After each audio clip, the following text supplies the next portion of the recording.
I'm going to start things right off by just allowing the panelists, who have a fantastic group of people here today, to introduce themselves. And John, if you could go last and kind of root us in this word hybrid, which Jeff talked a little bit about, and he talked about it being kind of this very broad term. If you can kind of root us in a definition around that, that would be great. So Thurman, if you wouldn't mind kicking us off with an introduction.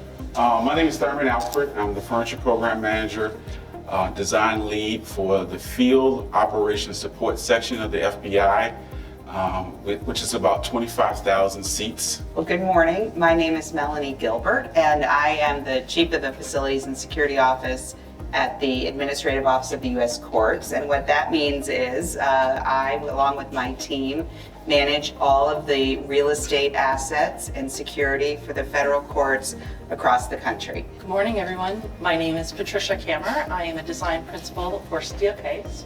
And actually, I'm also a human-centered designer, and I practiced design for over 30 years. I'm the senior architect at National Institutes of Health. And one thing my group does is we write and update and keep current our design requirements manual.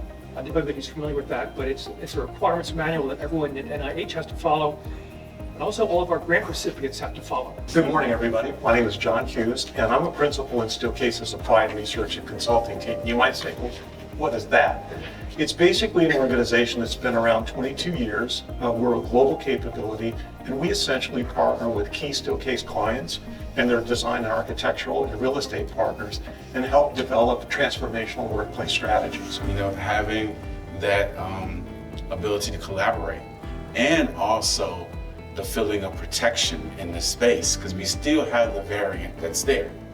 And we still have people that are concerned about that. So continuously to express the safety of the employee in the space, along with having that collaborative space, and also making sure that the space is modern and sexy and welcoming. Nobody wants to come back to an office that looks like Dilbert. Over the last 22 years, every hybrid program that has failed, that I've been ultimately attached to at one point or another, it's been a launch and leave, which means somebody has said, go do it. They dump it on people down below them and they expect them to work miracles.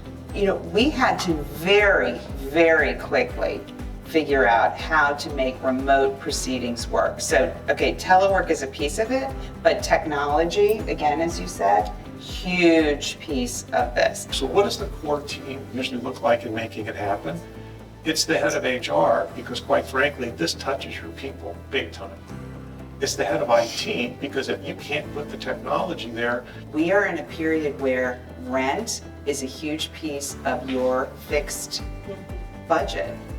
And every dollar you spend on rent, you don't spend on people. And I was in a big meeting with the Commissioner of GSA yesterday, and we were talking about this and how agencies are going to shrink their footprint. If you don't think that's coming, it's coming. So our electrical engineers, mechanical engineers, hygienists that we have in staff all pull those points that you talked about into the retrofit at the same time.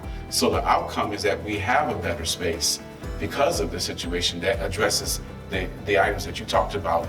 It's somewhat of a sidebar of the reality of setting up your space to battle against the virus. As you can imagine, based on the number of hands going up here at the end, every agency, every organization, every unit has got a very different approach on this, different mindset. Leadership has got different views on this. So what that means at the end of the day is that this becomes very individual very quickly. So it's been around a long time. What's interesting though is that North America is not the leader in the concept of hybrid. There are other countries, the UK, Netherlands, and Australia. So it's a bit new for us as a country. Yes, you're doing the work. Yes, the deadlines are being met when you're at home, but you are losing that ability to do things in a more informal way, to triage problems without setting up a formal meeting to discuss some minute issue that you have to line everybody's calendar for, where you could have just like, Chris, I wanted to ask you about this project in Grand Rapids. What's happening with it? And like again I said, dealing with the physical separation, it's making sure that social distance policy is there, making sure that the routine cleaning of the space is increased. monitoring people and everything. That's what we have to do, because what we do in our world, we can't do at home. However, if we run the clock forward 2 years, and Patricia's group has done a lot of research, we know that today, well over 70% of organizations are looking to implement some form of hybrid. So think about that. So Leslie, thank you. I appreciate you taking the time. A lot of good things that are ultimately going to help us as well. So enjoy the rest of your day, and thank you.